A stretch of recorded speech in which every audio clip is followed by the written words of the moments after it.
சென்னையில் இயக்குனர் ப. ரஞ்சித் நடத்தும் மார்கழியில் மக்கள் இசை நிகழ்ச்சியில் கனிமொழி எம்பி பறை இசைத்து வருகிறார். அந்த காட்சிகளை பார்க்கலாம். பிரகாஷுடைய நட்பு அண்ட் அன்பு சொல்லவே முடியாது. நான் எப்ப கூப்பிட்டாலும் எனக்காக தொடர்ந்து நம்முடைய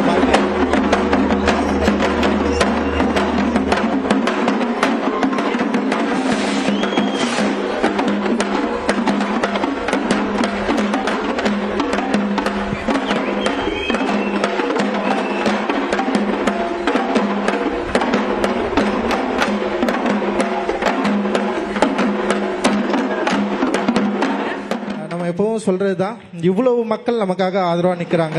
இவ்வளவு திரைக்கலைஞர்கள், இவ்வளவு ஆக்டிவிஸ்ட், நிறைய பேர் இங்கே நமக்காக வராங்க. இது சாதாரண விஷயம் இல்லை அப்படின்னு நான் நினைக்கிறேன். நம்ம செய்கிற வேலை ஏதோ ஓரளவு நேர்மையாக இருக்கிறதுனால தான் இவ்வளோ பேர் நம்மளை சப்போர்ட் பண்ணுறாங்க அப்படின்னு நான் நினைக்கிறேன்.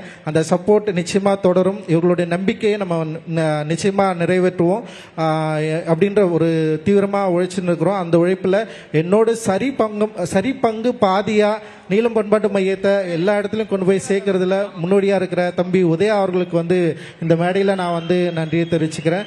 நிச்சயமாக உதயா கிட்ட நான் சொல்லனாலும் அவன் எல்லா வேலையும், குறிப்பாக இன்னைக்கு சமீபத்தில் தமிழகத்தில் நடந்த நிறைய அட்ராசிட்டிஸை நேரடியாக போயிட்டு இறங்கி களத்தில் இறங்கி வேலை செஞ்சு நிறைய மக்களை பார்த்து பாதிப்படைந்த மக்களுக்கு பெரிய நிவாரணமாக இருந்திருக்கிறான். அண்டு உதயாவோடு களத்தில் நின்ற அனைத்து நீளம் பண்பாட்டு மைய தோழர்களுக்கு என்னுடைய மிகப்பெரிய நன்றியை நான் இந்த நேரத்தில் தெரிவிச்சுக்கிறேன். அண்டு கூகை உறுப்பினர்கள், நீளம் சோஷியல் அப்படின்னு சொல்லிட்டு ஒரு பெரிய கேங் நமக்காக இங்கே வேலை செஞ்சுட்டு இருக்காங்க. அண்டு நிறைய பேர் நமக்காக வாலண்டியர்ஸாக வந்திருக்காங்க.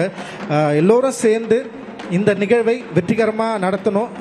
காவல்துறையும் நம்மோடு சேர்ந்துருக்காங்க, அண்ட் ஊடக நண்பர்களும் நம்மோடு சேர்ந்துருக்காங்க. நிச்சயமாக அது பெரிய வெற்றி அடையும் அப்படின்னு நம்புகிறேன். இயக்குனர் ப. ரஞ்சித்தின் நீலம் அமைப்பு சார்பில் நடத்தப்படும் மார்கழியில் மக்கள் இசை நிகழ்ச்சியில் கனிமொழி எம்பி உள்ளிட்டோர் பறை இசைத்திருக்கிறார்கள். இது தொடர்பான கூடுதல் விவரங்களோடு இணைகிறார் சிறப்பு செய்தியாளர் செந்தில் ராஜா. செந்தில், விவரங்கள். அளவில் நடத்தக்கூடிய மார்கழியில் மக்கள் இசை நிகழ்ச்சி இன்று சென்னையில் இருக்கக்கூடிய பச்சையப்பா கல்லூரி மைதானத்தில் துவங்கி இருக்கிறது. கடந்த 6 ஆண்டுகளாக இந்த நிகழ்ச்சியை அவர் முன்னெடுத்து நடத்தி வருகிறார். அந்த வகையில் இந்த ஆண்டு 6வது ஆண்டாக நடைபெறுகிறது.